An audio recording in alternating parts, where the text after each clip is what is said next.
MTV news Kannada ವಾಹಿನಿಗೆ ಸ್ವಾಗತ. ಆರೋಗ್ಯ ಮತ್ತು ಕುಟುಂಬ ಕಲ್ಯಾಣ ಇಲಾಖೆ ಸಚಿವ ದಿನೇಶ್ ಗುಂಡೂರಾವ್ ಅವರು ರಾಯಚೂರು ಜಿಲ್ಲೆಯ ಮಾನ್ವಿ ಪಟ್ಟಣದ ತಾಯಿ ಮತ್ತು ಮಕ್ಕಳ ಆಸ್ಪತ್ರೆಗೆ ಭೇಟಿ ಕೊಟ್ಟು ಪರಿಶೀಲನೆ ಮಾಡಿದ್ದಾರೆ. ಮಾನ್ವಿಯ ತಾಯಿ ಮತ್ತು ಮಕ್ಕಳ ಆಸ್ಪತ್ರೆಯಲ್ಲಿ ರೇಡಿಯೋಲಾಜಿಸ್ಟ್ ತಜ್ಞರಿಲ್ಲ.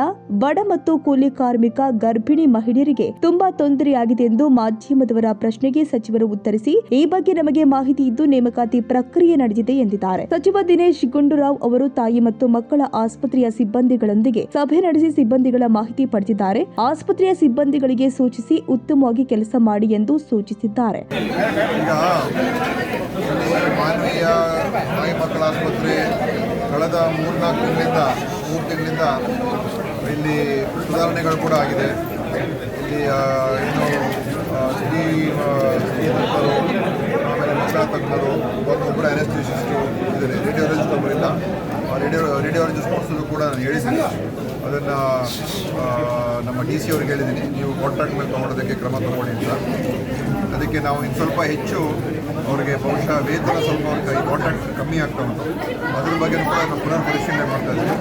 ಇಂಥ ತಾಲೂಕುಗಳಿಗೆ ಎಲ್ಲಿ ಸ್ವಲ್ಪ ದೂರ ಇದೆ, ಗ್ರಾಮೀಣ ಪ್ರದೇಶದಲ್ಲಿ ಅವರಿಗೆ ಹೆಚ್ಚು ವೇತನ ಕೊಡುವಂಥದ್ದಕ್ಕೆ ಕಾಂಟ್ರಾಕ್ಟ್ ಕೊಡೋದಕ್ಕೆ ನಾವು ಸರ್ಕಾರ ಮಟ್ಟದಲ್ಲಿ ಪರಿಶೀಲನೆ ಮಾಡ್ತಾ ಇದ್ದೀವಿ. ಆದಷ್ಟು ಶೀಘ್ರ ಅದ್ರ ಬಗ್ಗೆ ಕ್ರಮ ತಗೊಳ್ತೀವಿ. ಮತ್ತು ಏನು ಕ್ಯಾಶುಯಾಲಿಟಿ ಮೆಡಿಕಲ್ ಆಫೀಸರ್ಸ್ ಇದ್ದಾರೆ, ತುರ್ತು ಚಿಕಿತ್ಸೆ ನೀಡೋ ಡಾಕ್ಟರ್ಗಳು, ಅದೆಲ್ಲ ವೇಕೆನ್ಸಿ ಇದೆ. ಅದನ್ನೆಲ್ಲ ಈಗ ನಮ್ಮ DC ಅವ್ರಿಗೆ ಹೇಳ್ಬಿಟ್ಟು ಭರ್ತಿ ಮಾಡ್ತಾ ಇದ್ದೀವಿ. ಕಾಂಟ್ರಾಕ್ಟ್ ಮೇಲೆ ತೊಗೊಳೋದಕ್ಕೆ ಪರ್ಮಿಷನ್ ಕೊಟ್ಟಿದ್ದೀವಿ. ಈಗ ಇಡೀ ರಾಜ್ಯದಲ್ಲಿ ಎಲ್ಲ ಕಡೆ ಈ ತುರ್ತು ವೈದ್ಯಕೀಯ ವೈದ್ಯರೇನಿದ್ದಾರೆ, ಕ್ಯಾಶುಯಾಲಿಟಿ ಮೆಡಿಕಲ್ ಆಫೀಸರ್ಸ್, ಅವ್ರನ್ನೂ ಕೂಡ ಎಲ್ಲ ಕಡೆ ಭರ್ತಿ ಮಾಡೋದಕ್ಕೆ ನಮಗೆ ಆದೇಶ ಕೊಟ್ಟಾಗಿದೆ.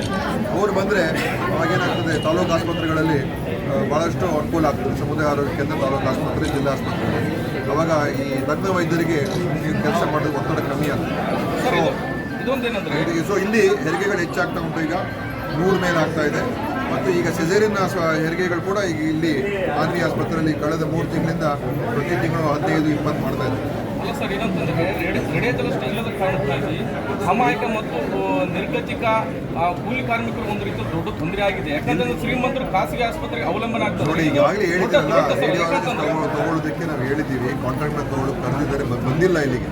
ಯಾಕಂದರೆ ಸ್ವಲ್ಪ ದೂರ ಇರೋದು ತಾಲೂಕು ಅಂತ ಹೇಳಿ, ಅಂದರೆ ಗ್ರಾಮೀಣ ಪ್ರದೇಶ ಅಂತೇಳಿ ಬರ್ತಾ ಇಲ್ಲ. ಅದಕ್ಕೆ ಅದ್ರ ಬಗ್ಗೆ ನಾನು ಈಗಾಗಲೇ ಹೇಳಿದ್ದೀನಿ, ಉತ್ತರ ಕೊಟ್ಟಿದ್ದೀನಿ. ಆದರೆ ಇಲ್ಲಿರೋ ನಮ್ಮ ಡಾಕ್ಟ್ರುಗಳು ತಾಯಿಯ ಒಂದು ಏನಾದರೂ ಅದನ್ನು ಚೆಕ್ ಮಾಡೋದಕ್ಕೆ ಅವರು ಕೂಡ ಅಲ್ಟ್ರಾಸೌಂಡ್ ಮಾಡೋದಕ್ಕೆ ಅವ್ರಿಗಿದೆ. ಈ ಎಕ್ಸ್ರೇ ಮಾಡೋದಕ್ಕೆ ಯೂಸ್ ಮಾಡೋದಕ್ಕೆ ಅದಕ್ಕೆಲ್ಲ ರೇಡಿಯೋಲಜಿಸ್ಟ್ ಬೇಕಾಗ್ತದೆ. ಖಂಡಿತ ಅದ್ರ ಬಗ್ಗೆ ನಾವು ಕ್ರಮ ತಗೊಳ್ತೀವಿ. ಸರಿ ಸರ್, ಇನ್ನೊಂದೇನಂದ್ರೆ ಇಲ್ಲಿರ್ತಕ್ಕಂಥ ಸಿಬ್ಬಂದಿಗಳು ಅವ್ರಿಗೆ ನೀಡಿರ್ತಕ್ಕಂಥ ಈ ಎಫ್ರಾನ್ಗಳನ್ನು ಬಳಸೋದೇ ಇಲ್ಲ. ತಾವು ಬಂದಿದ್ದೀರಿ ಅಂತ ಹೇಳ್ತಾರೆ, ಮಧುವಣಗಿತ್ತಿ ಅಂತ ಈ ಒಂದು ಬಿಲ್ಡಿಂಗನ್ನು ಇವತ್ತು ರೆಡಿ ಮಾಡಿದ್ದಾರೆ. ಸೊ ನಮ್ಮ ಈ ಸಾರ್ವಜನಿಕರ ಕೊರಗೆ ಏನಂದರೆ, ಇಲ್ಲಿರ್ತಕ್ಕಂಥ ಸ್ಟಾಫ್ ನರ್ಸ್ಗಳು ತಮ್ಮದೇ ಆದ ಚಿಕಿತ್ಸಾಲಯಗಳನ್ನು ತೆಗೆದು ಅಲ್ಲಿ ಚಿಕಿತ್ಸೆ ನೀಡ್ತಾ ಇದ್ದಾರೆ ಅಂತೇಳಿ ಸಾರ್ವಜನಿಕರ ಈ ಒಂದು ಸಮಸ್ಯೆ ಆಗಿದೆ. ಸರ್, ಇದ್ರ ಬಗ್ಗೆ ನೀವೇನು ಹೇಳ್ತೀರಿ? ನೋಡಪ್ಪ, ನೀವು ಹೇಳಿದ ಪ್ರಶ್ನೆ ಅರ್ಥ ಆಗಲಿಲ್ಲ. ನೀವು ಹೇಳ್ತಾ ಇರೋದು ಅವ್ರು ಕೋಟ್ ಹಾಕೊಳ್ತಾ ಇಲ್ಲ ಅಂತ. ಎಸ್, ಕೋಟನೇ ಬಳಸ್ತಾ ಇಲ್ಲ. ಅವ್ರಿಗೆ ಬಳಸ್ತಾ ಇಲ್ಲ. ನೋಡೋಣ, ಹೇಳ್ತೀನಿ. ಹಾಕೊಳ್ತಾರೆ ನಾರ್ಮಲ್ ಗಮನಿಸ್ತೀನಿ. ನೋಡೋಣ, ಮಾತಾಡ್ತೀನಿ, ವಿಚಾರಿಸೋಣ. ಆಯ್ತಾ? ಓಕೆ. ತಾಜಾ ಸುದ್ದಿಗಾಗಿ ಎಂಟಿವಿ ನ್ಯೂಸ್ 24x7ಗೆ ಸಬ್ಸ್ಕ್ರೈಬ್ ಮಾಡಿ ಮತ್ತು ಬೆಲ್ ಐಕಾನ್ ಅನ್ನು ಒತ್ತಿ. ತಪ್ಪದೇ ಲಿಂಕ್ ಶೇರ್ ಮಾಡಿ.